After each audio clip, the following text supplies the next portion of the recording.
আসসালামু আলাইকুম। প্রত্যেকটি মানুষের মধ্যে কিন্তু চেহারার মিল নেই। আমরা কিন্তু জানি যে চেহারার কারো সাথে কারো মিল নেই। এমনকি আঙ্গুলের যে ফিঙ্গার যে বলি আমরা, ফিঙ্গারের যে চিহ্নটা, এইটাও কিন্তু একরকম নয়। সবার আঙ্গুলের চিহ্ন আলাদা, সবার চেহারা আলাদা। এখন আমরা দেখব যে কিভাবে পৃথিবীতে যে মানুষ আছে, আমাদের মতো মানুষ আছে, আমরা সবাই জানি।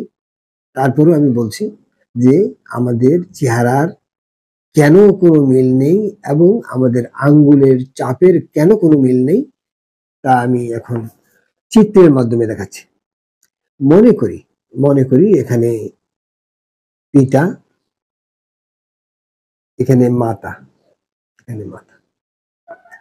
এই পিতা এবং মাতা, এই পিতার যে বংশধর আছে, পিতার বংশধর এবং মাতার যে বংশধর আছে, এখানে বংশধর, বংশধর, আর এই মাতার বংশধর।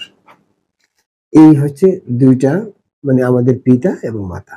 এই পিতা এবং মাতা থেকে কি হচ্ছে, আমরা আসছি, সন্তান আসতেছে, সন্তান আসতেছে, এই হলো সন্তান, সন্তান, এ হচ্ছে আমরা। সন্তানই মানে আমরা। তাইলে এখানে পিতা এবং মাতা, এই দুইজনের, এই দুইজনের অর্ধেক অর্ধেক, অর্ধেক অর্ধেক যে আবেগগুলি, আমি যদি টিস্যু দিয়ে বলি তাইলে হয়তো আপনারা বুঝতে কষ্ট হবে, আমি টিস্যুতে যাচ্ছি না, আমি যাচ্ছি সাধারণভাবে, যে পিতা এবং মাতার যে আবেগগুলি আছে এবং ওনাদের বংশধরদের যে আকৃতি বা আবেগ আছে, ওনাদের যৌথভাবে পিতা এবং মাতা যৌথভাবে সন্তানের উপর বর্তায়, সন্তানের উপর বর্তায়।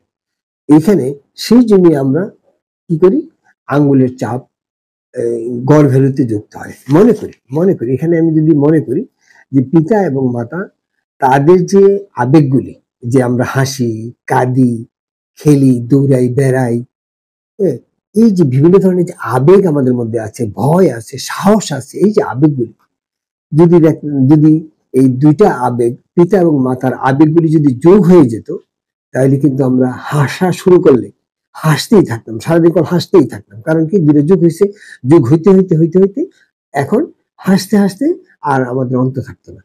আবার একইভাবে কাঁদতে শুরু করলে সারাদিন কল কাঁদতেই থাকতাম। কারণ যোগ হইতে হইতে এটা এত বিশাল হয়েছে যে একবার আরম্ভ হইলে শেষ হইতো না।